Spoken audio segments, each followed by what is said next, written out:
Can you address Benghazi? What are you going to do about Benghazi?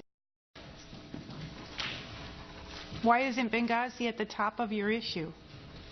Well, I'm certainly not here to talk about it. We're here to talk about the Middle East. That is the Middle East. Libya is like right in the middle of the Middle East. Benghazi is the Middle East. Oh, that was New Hampshire Congresswoman Ann Custer during a question-and-answer session on the Middle East, answering a question about the September 11 Benghazi massacre, saying she wasn't going to talk about it because Benghazi is not in the Middle East. Congresswoman, quick history lesson.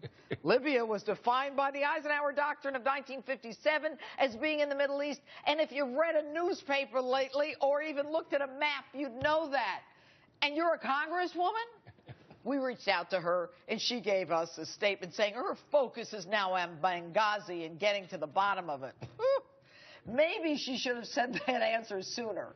One member of Congress who will talk about Benghazi joins me now, Congressman Lynn Westmoreland from Georgia. All right, good evening, Congressman. Good evening. Before I even get to her, you've been sitting in on some of those Intel Committee meetings. We're learning more about what's going on in Benghazi. We absolutely are. We're talking to people that were actually on the ground in Benghazi and those people that came from Tripoli in to help. And so far we've talked to about 8 of them. And we're starting to find out, some of the facts that really went on. Okay. And Congressman, in terms of those guys that you've spoken to, I was reading some of the things that have been reported, that a lot of our people were walking around in shock at what was going on, even before the fight was over. And, of course, there were no reinforcements that were sent in. Well, what happened was the RSOs, or the regional security officers that were at the temporary mission facility, were not prepared. I mean, I don't think they had the right armament. And when the CIA operators got to there, they weren't armed. As far as they said they didn't even know if they'd ever fired a weapon. One of them was barefoot. And it's going to come back to the State Department. I'm afraid that, Well, don't be afraid. Just go do it, whatever you got to do. Well, they just were not prepared. Think about it. These guys are getting danger pay because they're in a danger zone. Yep. And you've got CIA guys with no guns.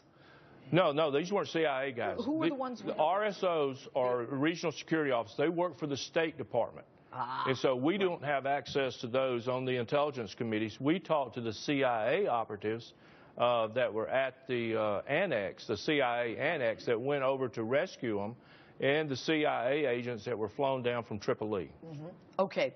All right, Congressman, I'm going to segue a little. What do you think about what your your colleague from Congress, that Custer, said that Benghazi's not in the Middle East?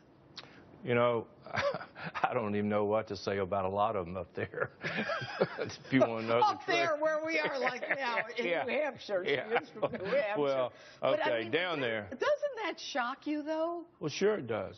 But I mean, how can the American people have confidence when she said something to talk about, the Middle East, and she says, I'm not talking about Benghazi. Well, thank God our founding fathers didn't put in the Constitution that you had to be smart to be in Congress. Well, maybe she, well, in any event, Congressman, thank you so much for being with us. Thank you for having me. Moreland. Thank you.